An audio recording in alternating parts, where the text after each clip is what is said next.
Welcome to Why I Hate Your Podcast. These days, there are a lot of podcasts to choose from. This is another one. I'm Crystal, and each week my brother Sean and I meet up to talk about two podcasts and why we hate them, or don't. Join us and we might help you find your new favorite podcast, or save you from wasting time on a podcast you might hate.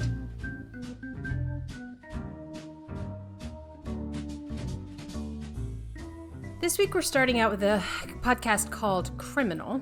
It's a pretty popular podcast. It's one of the most popular true crime podcasts out there. It is part of the Radiotopia network, similar to 99% Invisible, and it's hosted by Phoebe Judge. The recordings are done out of, well, up until the COVID pandemic, they were done out of a public radio station in North Carolina, I think WUNC. But I think during the pandemic, they've been recording kind of remotely. They're not really traveling for the recordings as much as they might have done in the past. It's a highly produced podcast in the sense that it has very professional sound. It is very, very public radio is a way to describe it. And it is a true crime podcast, but there is no particular theme to the true crime. So it's not just serial killers, or it's not just murders, or it can range from an episode about the theft of a famous celebrity poodle to an episode about a specific murder out in the middle of nowhere that you may never heard of. So it has a really, really broad range. And I think part of the attraction of this podcast is the host, Phoebe Judge. She has a very soothing kind of voice. She's an incredible host from just an audio perspective.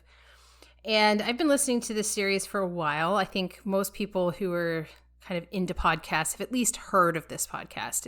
It's one of the more popular true crime podcasts. And so I suggested this one for us to review. I've been listening to it, I'd say a couple of years now. Probably on and off. There's a few episodes I've probably missed along the way, but I do try to catch every episode if I can. This one's new for you. So what episodes did you listen to kind of going into this one? So I listened to episode 153, the Max Headroom incident, because I'm actually kind of familiar with that. It's a crazy story. And episode 87, which is Casper, Wyoming, dealing with a murder of a woman in Casper, Wyoming, and how it kind of shook the town and kind of the downstream effects of that. And I'll agree with your point that she comes off very professional. It's almost like, it sounds like she's a journalist. And I don't know if, I'm assuming podcasting is probably her day job based on the number of sponsors that she has, but I do feel like she comes off very like a journalist, right? She's just saying, okay, here's the story. Let me read it to you. It's very fact-based. It's very straightforward. And she does throw in mixed media, which I appreciate. It could be audio clips or quotes from like maybe other documentaries or something, or she actually does her own interviews. So I know like in the Max Headroom incident in Casper, Wyoming, in those episodes, she actually interviewed people who were involved in those cases, which I do like seeing that. And the interview is not really about... Very rarely do you actually hear her ask the question. It's usually she'll have the podcast, she'll be talking about the subject, and then she throws in the quote. And I was like, I actually had a note on here. I'm like, where is she getting these sound bites from? And then there was one instance where she did kind of ask a question directly to him, and you realize, oh, okay, she's actually interviewing these people. So she doesn't interject herself in the interview at all. So, and like I said, it's very public broadcasting kind of material. She's not super passionate or, and I keep referring to Park Predators a lot or Malcolm Gladwell, because, they're kind of doing journalism to a degree, but they're very passionate about it. Constantly. Yeah, they immerse themselves in it and they're like, this is so cool. You could tell that they actually legitimately enjoy doing the research and talking about it. Phoebe Judge does have a background in journalism and public radio, specifically. And I think she actually, I did a tiny bit of research. She regularly does interviews for WUNC, or at least she did. So I think that's where this all kind of started. She started in radio, public radio specifically as a journalist, and then has kind of moved into podcasting as a kind of, I think it started out probably as a side gig, but I'm pretty sure it's most of what she does now, because she has Criminal. She has another show called This Is Love. And it's kind of a play on, so the show is called Criminal, but whenever she introduces it, and I love the way she almost always does this. The way they edit the podcast, it just dives right into the story immediately. So it'll start with somebody else talking. It won't even be Phoebe necessarily. Sometimes it is, but most of the time it's not. You'll get 8 minutes into the episode, as far as 8 minutes, I think even further sometimes, before you'll get a little bit of music, and then she'll kind of give a tease of the story and say, this is criminal. And that's sort of the intro, but that can happen up to 10 minutes into the episode. So you'll be listening and you're getting sort of a dive into the story, maybe even from the middle of the story. And then she'll tell you this is criminal, and then she'll move into the actual like kind of beginning and give you the recap and give you more of the context around whatever you already heard. I think This Is Love was spawned off of how she always says this is criminal, but This Is Love is actually the name of the show. So that's a separate one. We'll surely do that one at some point. But it's kind of the antithesis to Criminal, which is obviously about crimes and, negative things mostly. Not always.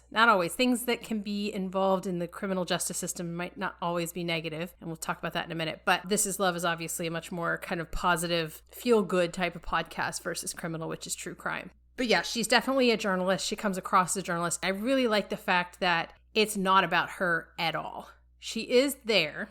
She does help tell the story in some cases, but for the most part, she tries to let the characters in the story be the focus and be the ones talking and telling the story. And often, like you said, when she's doing an interview, she will cut out her asking the questions and just have that person talking. And she's one of those people who's very, very good at getting people to open up and talk. So she's not just a journalist, but a really good interviewer. You talked about the intro. You said that, it is very brief. It's almost to the point, like when I was, the first episode I was listening to, and there was kind of this weird train that happened. I start off the episode, and it starts off immediately with a self-read ad, right? Even before they get into it, which for some reason that annoys me. I don't know why. It's like, that for some reason kind of annoys me more so than mid-roll ads, and I have no logical reason why. It's just that for some reason it is. But like I said, there's no intro, and there's just a very quick preamble about the episode, or some kind of introduction that's not like just a jingle or something, right? There's usually kind of like a hook, if you will, to the beginning of each episode. Speaking of like music and stuff, there is music, it's usually like transitional music and stuff like that. They don't, not really, I don't think there was really ambient like background noises and stuff that you may hear in some podcasts that are telling a story, but there is sometimes like transitional music from one topic or another within that topic. Kind of circling back on the ads, halfway through the Max Headroom episode, which was the first episode I listened to, I paused it and I went to look at the show notes. I noticed I was like, there's a ton of sponsors here, but I've only heard one ad so far. And then, I mean, we're talking, it's probably like 10 sponsors. So I went ahead and started listening to it again. And then there was a mid-rolled ad. And it was a big sponsor. It was 2 ads. It was like Progressive, and it's self-read too. So that kind of tells you how big her reach is of a podcast when you got like Progressive coming up to you and wanting a self-read ad. And it was 2 ads. But then there's a third mid-roll ad. Or the third mid-roll ad. There's a second mid-roll ad. So you have a ad at the beginning and then 2 ad breaks during a podcast. And the podcast is only 30 minutes. So it's almost like a television show. You're going to have as many commercial breaks in this podcast as you do in a television show. I feel like there's more of that recently, in the last year or so. I feel like it used to be maybe an ad up front and then maybe a mid-roll. I feel like having 2 mid-roll ads might be new. I could be completely wrong. I will say that her ads are generally less than 30 seconds, and there's usually only 2 per break. I think the reason I don't find them irritating to have 2 breaks, which normally I would, because that's interrupting the flow of the podcast, but she does a very good job, and I don't know if it's just her, it might be her producers and editors as well, but they do a very good job of finding a really good place to put the break so it doesn't interrupt the flow of the story awkwardly. Generally, it's a good spot to pause and go to a break. And generally, it's like I said, it's usually 2. It's like Progressive and maybe Sunbasket or HelloFresh, whatever. Progressive's a big sponsor of theirs. They've been a sponsor for a while now. But they are generally short. Phoebe reads them. And like I said, I think there's 2 per break. Yes, some podcasts will have 1 break, but it'll be like 5 or 6 ads piled together. So you could argue it's a little more disruptive to have 2 mid-rolls, and I can see that. I think they're a little thoughtful about how they place them, generally to put them in a place in the story where it feels natural to have a break or maybe creates a little suspense. But yes, I would agree that for the volume of podcast you're getting, sometimes it feels a little bit ad heavy, but I guess I don't feel I don't feel it's as gross as some podcasts. I guess because she reads them, it's probably why. That is true. Like the ads are usually pretty quick, and it's like I said, it's her reading them, and you get through it pretty quick. And they do, like I said, and to their credit, that they do find kind of decent spots to put the ads in. But it just kind of, for some reason, kind of chapped my rear end a little bit because it's only a 30-minute podcast. Because I think it was, I'm trying to think of another podcast. Maybe it was No Such Thing as a Fish, where they have multiple ad breaks, but their podcast is like it's an hour or more longer. So it doesn't feel as disruptive. And this is somebody like me who hates television commercials. Like, I just can't stand them. That's kind of, I think maybe that's where that's kind of bleeding over into this. I felt like more just like television commercials than anything else. And of course, naturally, it's just a scripted ad read. It's not anything interesting like you get with unmade podcasts where they just kind of have fun with it. But to kind of go back one of my previous points, one of the things I do like about this podcast, and I like about podcasts like these, is sometimes a lot of podcasts try to create a community around their podcast where they want to talk to their fans at some point during the podcast. And there's none of that with this. But what I found interesting was that apparently she had mentioned they do live shows, which they said they haven't done them in a while, obviously because of COVID. And I guess it's kind of like My Favorite Murder where they do stuff live. And I don't know if you have any like insight into like what those are like. Yeah, so I think it's part of the Radiotopia overall that they do that. So they have a live event. It might be once or twice a year. I can't remember the frequency. Obviously, all this is before COVID, where they'll have multiple shows. It's almost like a festival is probably the wrong term, but it's a live event, and they'll do it across the country in multiple locations. And it'll be, Roman Mars from 99% Invisible, Phoebe Judge from Criminal and This Is Love. It'll be kind of the hosts of the big, huge name podcasts on the Radiotopia network. So it's not just a criminal live show, but there will be a criminal live show within that event. Yeah, I do recall them advertising that. I haven't ever been, but I understand that it's got a lot there if you're interested, or if you follow more than one of their podcasts. I'd say if you follow at least a couple of their podcasts, it's probably something that sounds interesting. But you're right, it's very much more of I think of something like Mythbusters. Towards the end of the life of the show Mythbusters, Adam Savage and Jamie Heineman would do these live tours where they would go and do live shows. There's no direct interaction with that community. I mean, there is now because Adam Savage has his YouTube channel, his Tested Project, but there wasn't any direct interaction with that community from the TV show. But they had enough of a following to justify having a live show, and it's interactive and everything. So I think it's more like that, where it's almost like going to a concert of a band that you love versus something like My Favorite Murder, where I think there's a lot more in-jokes and you're going to have a lot more catering to the culture around the podcast versus just a whole bunch of fans of this thing want to see it live. Yeah, and I would way prefer this podcast over My Favorite Murder because simply for that reason. I don't have any history because I'm new to it. I'm not going to go back, and I don't want to spend half the podcast, talking to the community I'm not really a part of. I just want to listen to about true crime. So, and with this podcast, I get that. And so that's what I really liked about this podcast because it is it's like what My Favorite Murder should be, in my opinion, is this podcast. And I don't know which one's more popular. I hope this one's more popular because I can't stand My Favorite Murder. Overall, though, I think it is a good podcast. The ads are kind of annoying, but again, it's not super intrusive like some podcasts have been, especially if it's like an iHeartRadio podcast, which, and I know we're creating a moral dilemma for ourselves if we ever get approached by a sponsor, which we may become what we hate or something. We'll have high standards for how we read our ads. We'll have to be very... I know, right? Yeah.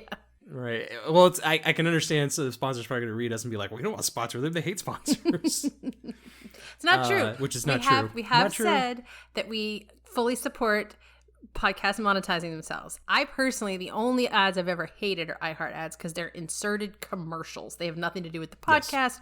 They have no relevance to the audience. Whereas something like this, Phoebe Judge is reading it. Yes, Progressive, that's a big, huge company. But, I don't fault her for getting Progressive to support her show. And she does take the time to read the ads herself. It's not a commercial that just got inserted by some corporate overlord, network. So right. And the thing is about the whole ad situation, yes, there's multiple mid-roll ads. And I would prefer just to be like one ad break. And to be honest, 4 ads in the middle, she gets through them quick. I probably wouldn't even have a note in here saying, yeah, there was one mid-roll ad, just, FYI. But having 2 ad breaks for only 30 minutes, that seemed really just to me. Or it's just one of those things where I would prefer that they would put all the ads at the beginning. I am okay with that sort of thing. Like, have an intro saying, hey, this is our podcast. But first, let's talk about our sponsors. And then they do their sponsors. And then you get on the podcast. And which that's kind of what Joe Rogan does, right?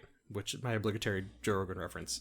But it's like 15 minutes of ad reads at the top of his podcast, which I think that's the reason why people liked his content on YouTube, because he didn't have those ad reads. Well, and you could also, even if you're listening to it audio, you could just skip all of that. You could just barrel through the first 15 minutes with the fast forward button. So it's a little harder when it's split across multiple breaks.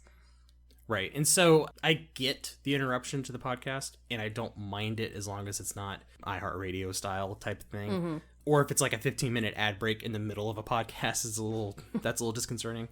Again, it's like I have no problem monetizing it. More power to her if she's doing this as a career.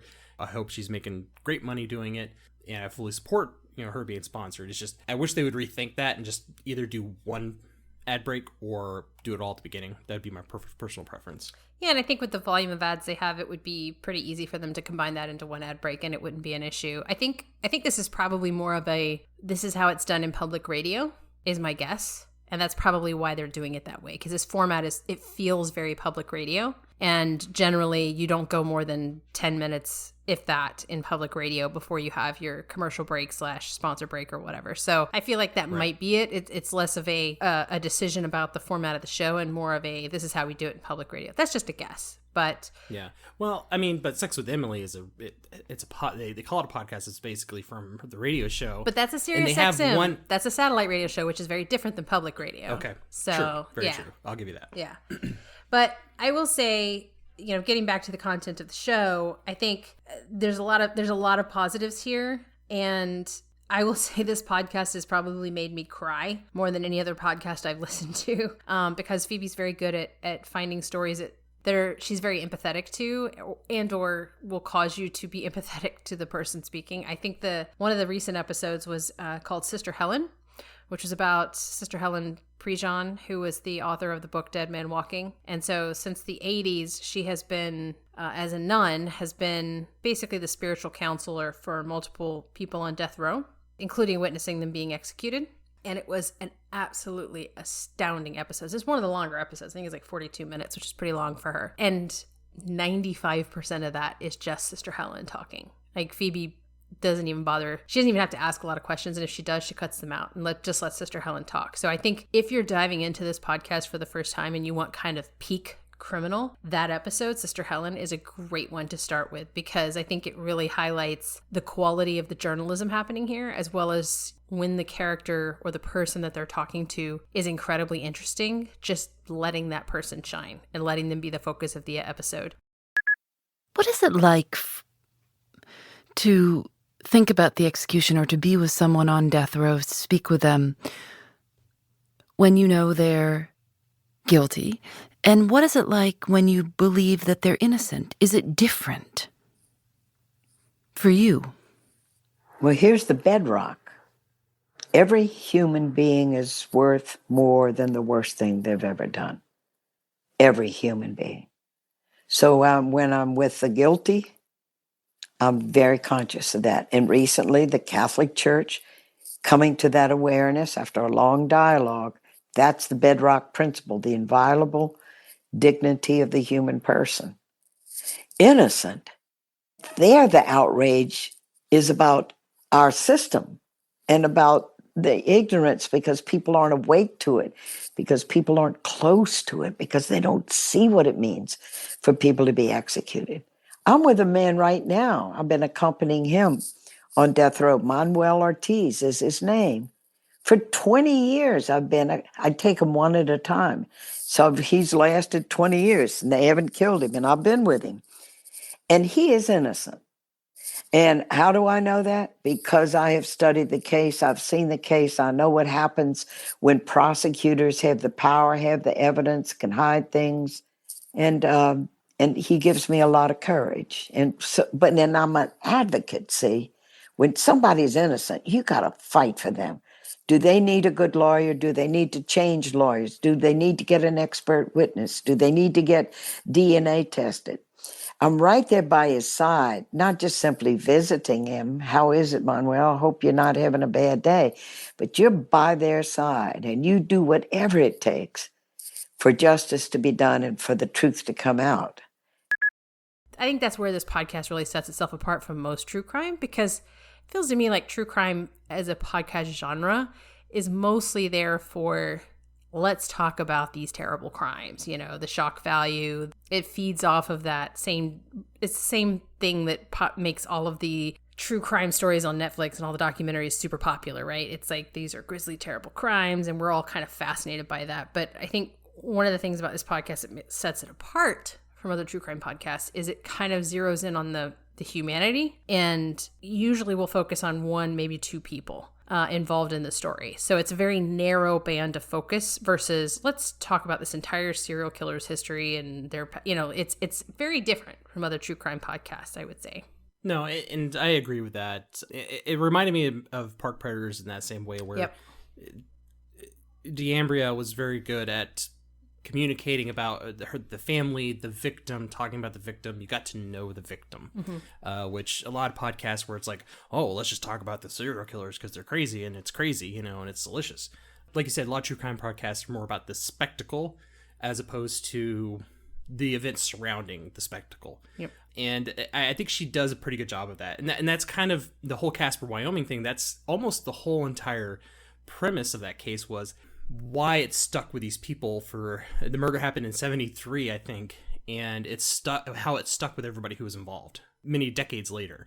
And it was really just kind of less about the murder itself, but just more about the downstream effect of it.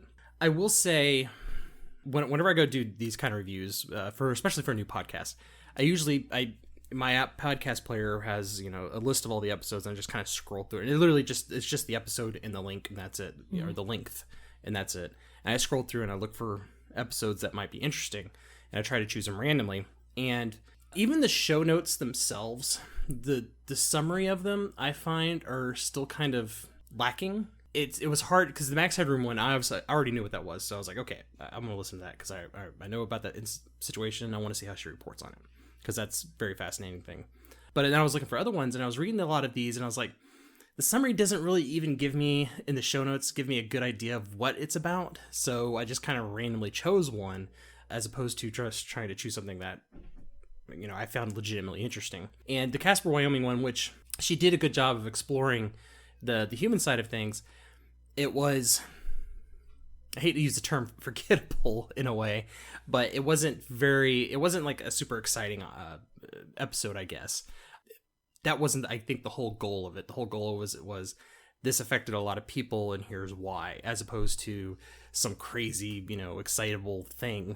So I wish these show notes had a little bit more information in them, but because the titles themselves don't really give you a whole idea of what it is, and then you go to read the summary, and I'm like, well, I still don't know what it's fully going to be about. So I guess they just assume you're just going to listen to each new episode. Unlike some of the shows that we've talked about where the title is completely unrelated to the topic or is completely vague enough you have no idea, I think most of these are, at least in hindsight, make sense. I mean, you have Sister Helen, the one I just talked about. You have Cannonball, which is about Cannonball Run. Max Headroom Incident. Clearwater Monster, which was about a monster hoax called the Clearwater Monster. Anybody from that area would be aware of it. I think it is relevant, at least, and the show notes will give you sort of a brief teaser. More than anything, it's not going to tell you exactly what the podcast is about, but at least give you a bit of a teaser. And I think if you go to their website, you get a lot more detail. I think there's kind of write-ups of each episode. But yeah, it's not like a straight up, here's everything you need to know about what's going to happen in this episode. So I would say it's probably striking a pretty good balance there, at least in my opinion. I like the fact that the episode names are at least relevant to the topic versus just from some bantering section for 20 minutes before you get to the topic. Hello, My Favorite Murder. Again, just proving that My Favorite Murder, this is what My Favorite Murder should be.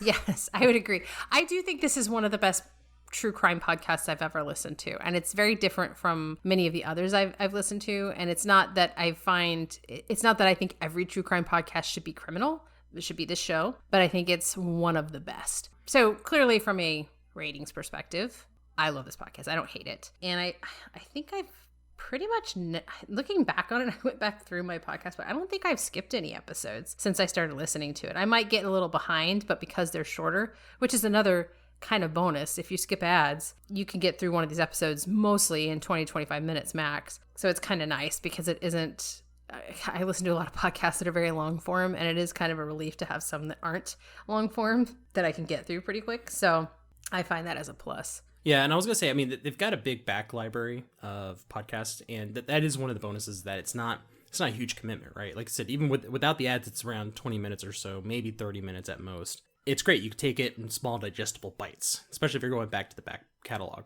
And I will say that overall too, and one thing I meant to mention is that I found that the pacing is really good as well in this. Like, there's in a lot of these, in the episodes I listen to at least, there's kind of that build up of tension leading up to whatever the event is, and there's just a really good storytelling element in here that they were able to put this together in a really well paced way to where you're like, oh, I wonder what's going to happen next. So it's not super dry in that regard, even though I say that, yes, she's kind of reading this like a radio host or like a news journalist or something.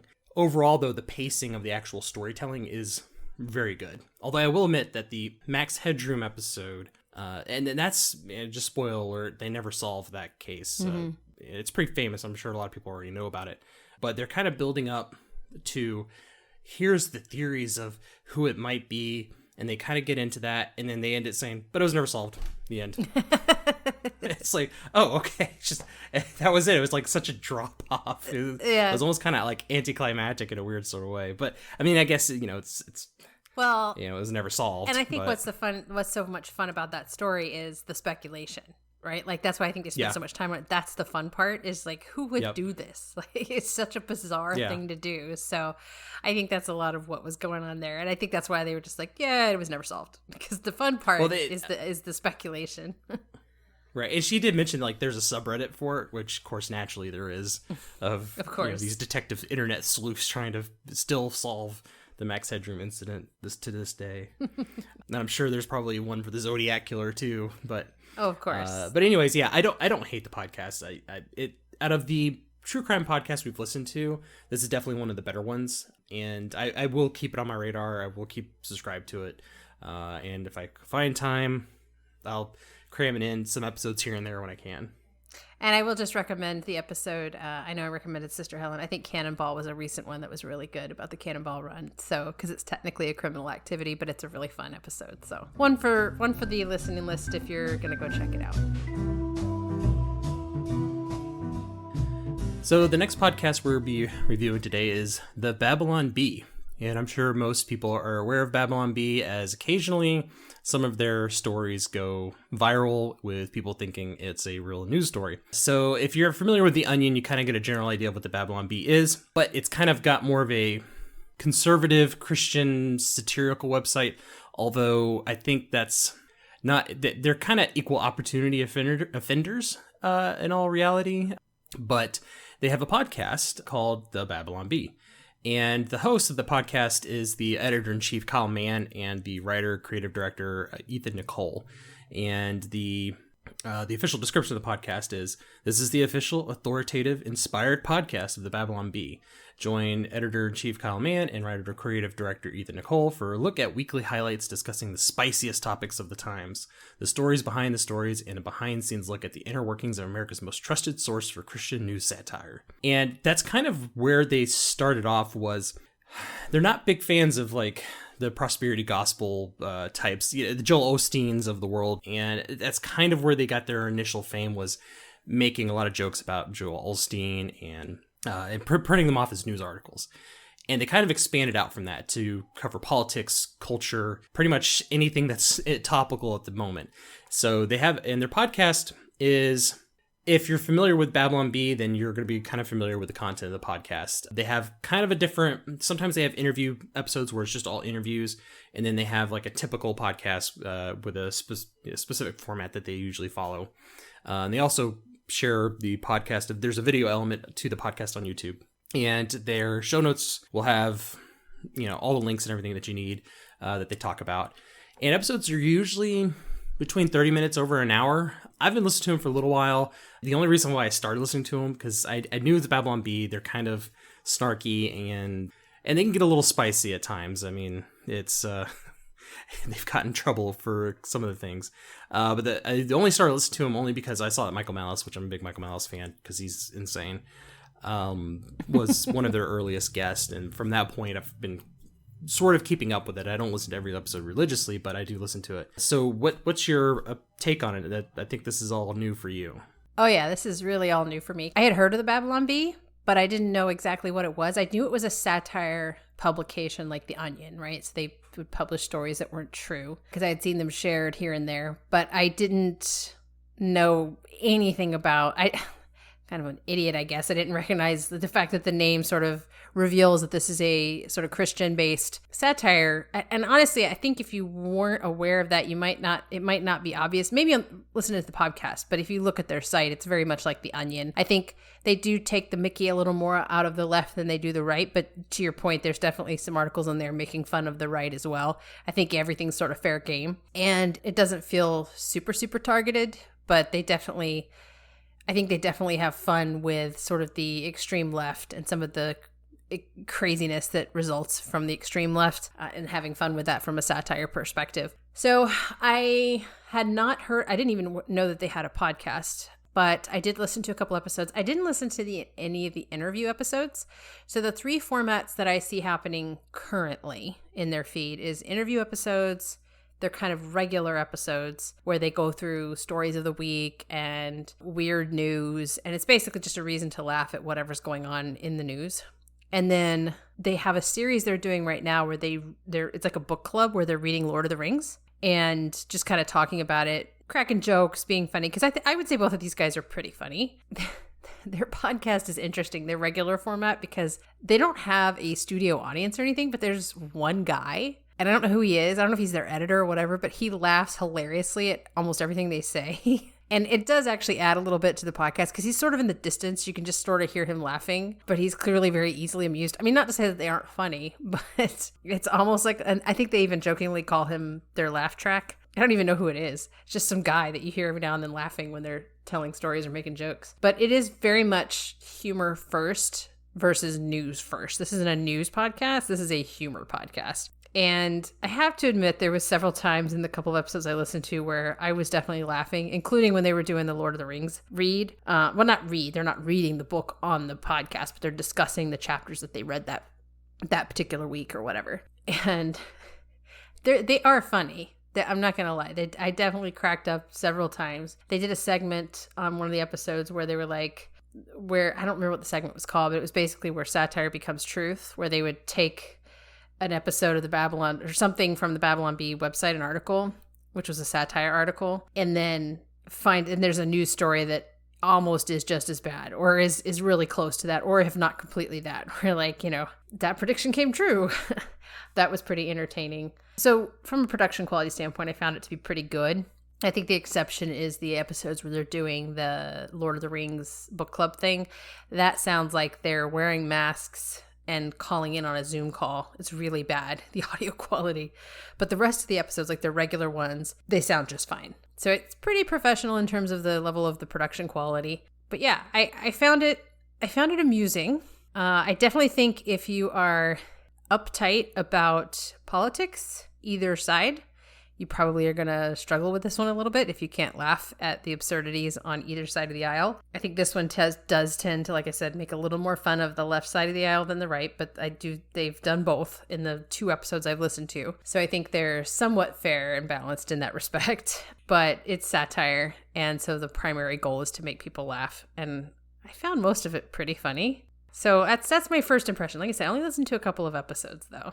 Yeah, and the sense of humor they have is pretty dry. A lot of their jokes are very dry humor. It's and I think it's Kyle who can really pull out some really good, especially in the interview episodes. He does a really good job of asking ridiculous questions that the interviewee is not expecting, and it's usually pretty funny. I do like the interview episodes because it's not like like one of the recent interviews was Abigail Schreier, which she's written a book that's very controversial, to say the least. And it's kind of like a long-form discussion that they have in the interview episodes.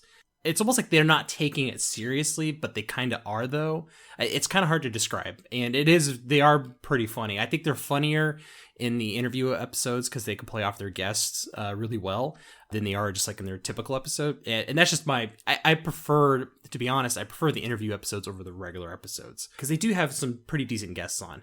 And like you said, they are equal opportunity. They take, they punch at both sides. I will say that I didn't listen to any interview episodes, and I need to go back and find a few. I think the most recent two were people I'd never heard of, so I was like, okay, I'll just, focus on the main.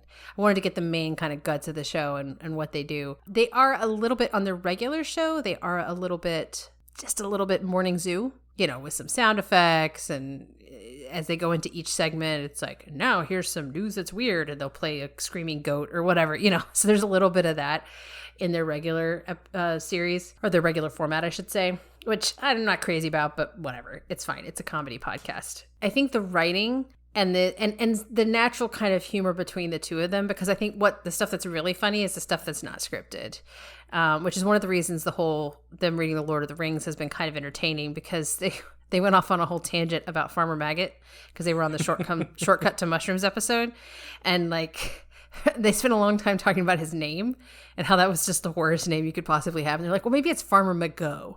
And so they kept calling him Farmer McGo so they're just very funny. I think kind of naturally funny. I found it highly entertaining. Again, the audio quality was terrible on that episode. I am tempted to just, even if I only listen to the Lord of the Rings read that they're doing, it's pretty entertaining. So I think, like I said, if you're not too uptight about your politics and you can't laugh at both sides, or if you can laugh at both sides fairly, it's worth checking out because they are very funny. A lot of people don't realize that there is actually a website called Not the Babylon Bee. I believe that's the name of it. And it's actually run by the Babylon Bee. And this kind of circles back to your point where they were saying, okay, here's a story we had a couple years ago and it's now come true. But they actually have this website, Not the Babylon Bee, which highlights crazy stories that you would think would be on the Babylon Bee, but it's actually true stories. And that kind of goes into, the regular format, which is they start off the episodes with the good stuff that's going on, usually about what's going on in their lives stuff. And it's not so much like a bantering thing, and it doesn't last very long, right? Because again, I'm not a big fan of the banter between hosts or whatever. But then they have the section where they talk about weird news stories. And it's not satirical. I mean, they're talking about it and cracking jokes about these stories, but they're not satirical stories. They're actually real stories of just weird stuff that happened. And then they'll talk about the satirical stories that have appeared within the week. And I guess maybe it's the more successful episodes, or the more successful articles they've had that week.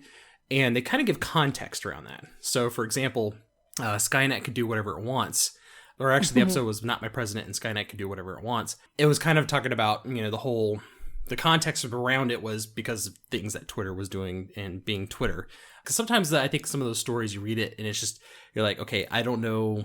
Yes, it's satire, but it isn't always immediately clear what is driving the satire. And so listening to the podcast kind of gives you a good idea because they kind of go into the context of that. And then they do a topic of the week, which is, sometimes it's something topical culturally or something politically, but whatever it is topical for the week. And they also have a hate mail section. I don't know if they do the hate mail section every episode, but I know, yes. Okay, yeah, they do. So, and that's usually pretty funny because, again, a lot of people don't realize that it's satire. It's, again, like The Onion. Whereas I guess you can almost say The Onion's kind of like the left's version of Babylon Bee because The Onion is kind of woke. And then you got the Babylon Bee. And they do have, you can subscribe to them. I know this much. You can get a subscription. I think it's more so to the Babylon Bee as a whole. But there is like behind the scenes stuff that I think you get with the podcast. I don't know fully what the subscription perks are. But when you go in the show notes, there's sections there for, I guess you could say like premium content. And you have to be signed in to get access to that. So, but I don't think I've ever heard them kind of schlep it on the show. There's no ads at all. So obviously they're just funded by the Babylon Bees. I guess they don't have to run ads. And they're not really part of any specific network. They're just part of the Babylon Bee. So I don't know what all you get being a premium member to them through the Babylon Bee, but apparently you get some kind of perks. Yeah, and I think it's subscribers to the Babylon Bee. So I think if you're subscribed to the overall site, which I'm guessing gets you ad-free content as well as additional content probably on the site, but you also get additional content with the podcast. And they'll even give you like a little preview of some of the stuff that happens in that segment that you can't hear unless you're a subscriber. I was just reading up they do cause a lot of confusion, the Babylon Bee. I was reading a New York Times article, actually. It seemed a bit confused about what they are, because for especially early on in Trump's presidency, they got a lot of traction making fun of Trump. And I do think they are kind of fairly, even though they're considered a right-wing satire site, I do think they take both sides very not seriously. But the hilarious thing is that they get fact-checked more often than something like The Onion, because some of their satire is, and even the New York Times says some of their satire articles are sort of close enough to reality to cause confusion, which I thought that's a really good sign of excellent satire. If you can get close enough to reality to cause confusion but still be ridiculous, I think that's a sign of the times we're in. But I gotta give them credit. I think they're pretty sharp and funny, not just in the podcast, but in general with I think that probably extends. Again, I wasn't really familiar with the Babylon Bee prior to going into research for this particular show. So I don't think I quite understood what exactly they were. And I think it's a little more nuanced than just saying it's a right-wing satire site, because it does seem to, from some of the coverage I've seen, both from left and right-wing publications, including the New York Times, it looks a little bit like nobody's really sure what they are. But I do think, just looking at some of their headlines, they are pretty funny. I'm not going to lie. And having heard on that one episode you were talking about, I think the Skynet can do whatever it wants, there was some really great satire stories that they had done in the past that were very close to true stories happening around the election time this past fall. So I have to admit it was pretty entertaining. So I think from the perspective of a new listener who's never really listened to this podcast, I gotta say, I got a big kick out of it, and I do want to listen to a few more episodes for sure, at least to get a feel for if this is something I want to subscribe to. Well, it's funny you talk about the fact-checking thing, because they've gotten in trouble from Twitter and from Facebook multiple times for a lot of posts they make, and they're just posting like their articles, and they'll be like, oh, it's fake news, and they take them down. And they're like, you guys know we're a satirical website. You know, The Onion doesn't even get treated this badly.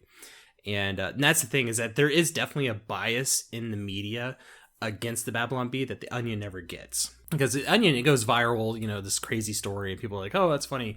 But when Babylon Bee goes viral, they're getting censored. There's actually, and they have like this ongoing war with Snopes. Like, they are, Snopes is it's probably better to say that they are like Batman and Joker. Babylon Bee is Joker, and Snopes is Batman. That's like the relationship between these two websites. Like, one of the articles was that they said that Jeff Zucker of CNN, the guy who runs CNN, bought a giant washing machine so they could spin the news before they put it on air. And Snopes actually wrote an article saying, this is false. Oh my God. What? Really? So so they've been butting heads for a long time. I think there's even been some lawsuits. I think I'd have to go back and look, hilarious. But there has been lawsuits between the two because they've just been going at each other. But that's the crazy thing, though, is that they highlight just the ridiculousness of just politics and culture in general. And like I said, they don't really punch. They will punch both sides. But it's interesting seeing how, because they are a Christian organization, even though they do attack ridiculousness that comes out of, you know, certain areas of religion. Even then, the media they hate the Babylon Bee because I think Babylon Bee is showing crazy clickbait titles, you know, thumbnails, all this kind of stuff, and they kind of ramp it up to the extreme to show, it's almost like showing like the hypocrisy of the current news media, right? Because it's all about getting those clicks, you know, with clickbait. It's almost like, I feel like the media in general sees the Babylon Bee is like them looking in a mirror, and they see the Babylon Bee. And they're offended by it. Yeah, and they're very offended by it. The thing that I find entertaining is that the whole concept of fact-checking a satire article, like, I can't believe that Facebook and some of these other tech companies haven't come up with something that says, hey, this is a satire. This is not real. As opposed to, this has been fact-checked and isn't true. Yeah, of course it's not true. It's satire. I think it'd be easier if they just had like a satire label. They just slapped on anything that was satire, because there's a lot of it out there. It's not just the Babylon Bee and the Onion. There's other publications, I'm sure, smaller blogs, things that make fun of what's going on in general. I think it almost kind of delegitimizes the whole fact-checking culture if they're wasting their time fact-checking satire publications. Like, it's so ridiculous. Yeah, and I think that's another big thing, too, is because you'll see it like PolitiFact and Politico and Snopes and stuff, and they do their fact-checking, and they'll say, this is mostly false, when it's like, Trump today said that I'll try to think of like an arbitrary example to be like, Trump's today said that this curtain was blue, and they're like, no, that's mostly false. He said it was blue. And so it's or Trump said the curtain was red and it was actually blue, and that's why it's mostly false. And Babylon Bee just loves to kind of poke fun at that, and that's kind of the genius of it. I think there's kind of a bigger cultural statement that they're making in a more broad sense about just the current media climate in general. And it's kind of exposing just how ridiculous the media is, especially when you have like sites like not the Babylon Bee, where it's like you can't believe that this stuff is actually real. And the thing is, the podcast is not overly political.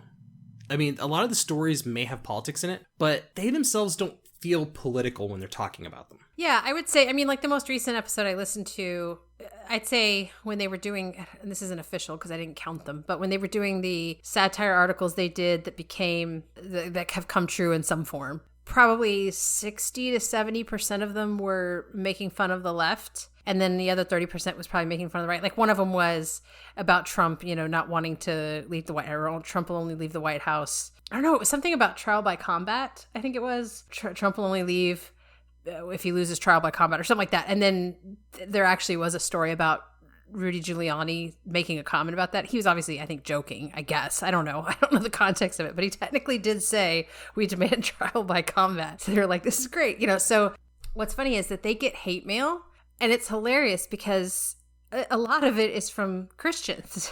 I guess because they're advertised as a Christian organization, I think there's sort of a very super uber conservative, not conservative in the political sense, but religiously conservative people who find some of their humor offensive because they don't come across sounding particularly religious. I in listening to the episode, I wouldn't have known it was a Christian organization until I started doing some research in the episode, and then also listened to their hate mail, because in their hate mail section, somebody was like, you call yourselves Christians, but you talked about blah, blah, blah. I don't know what it was.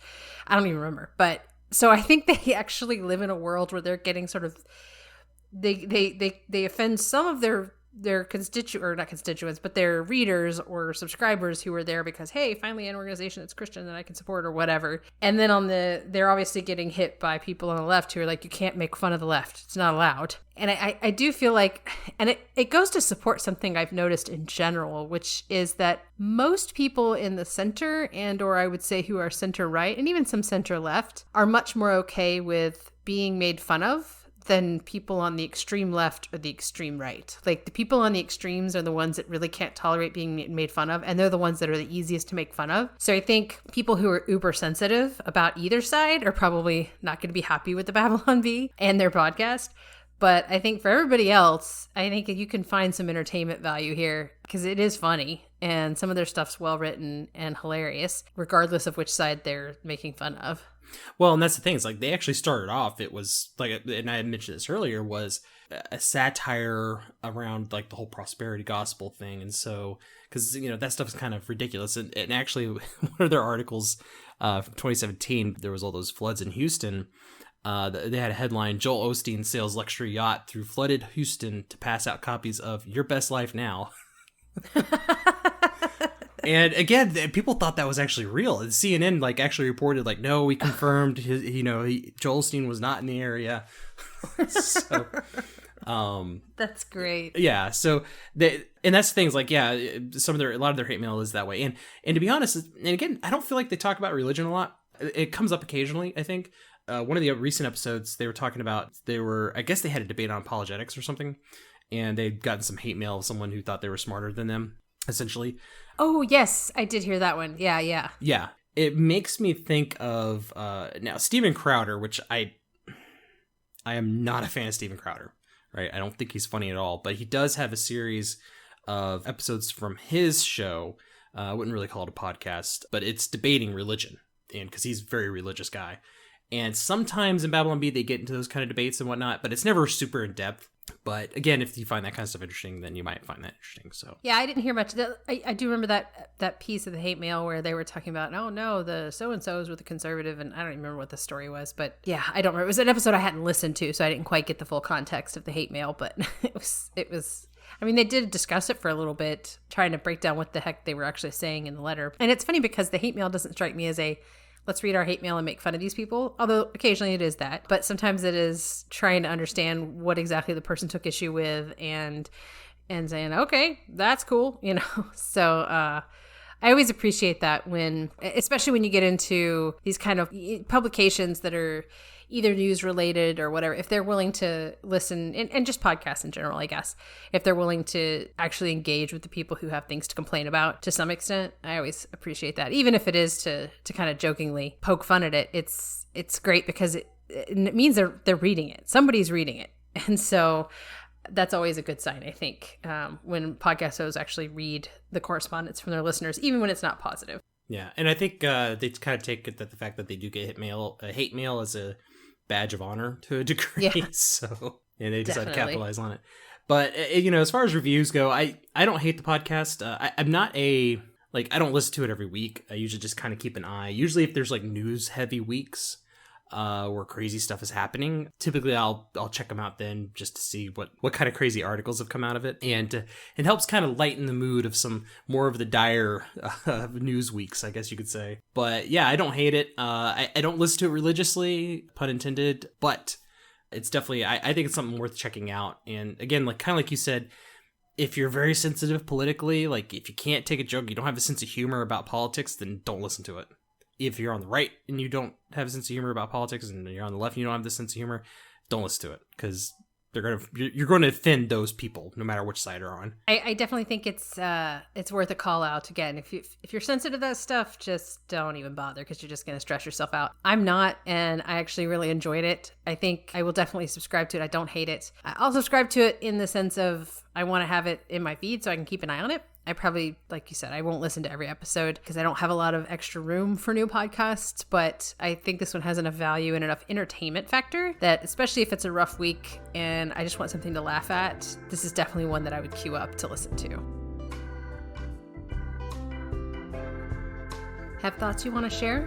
Send us an email at whyihateyourpodcast@gmail.com or visit our website at whyihateyourpodcast.com. You can also find us at Hate Your Podcast on Twitter and Instagram. Our intro, transition, and outro music is by Kevin MacLeod and licensed under Creative Commons. Please see the show notes for details.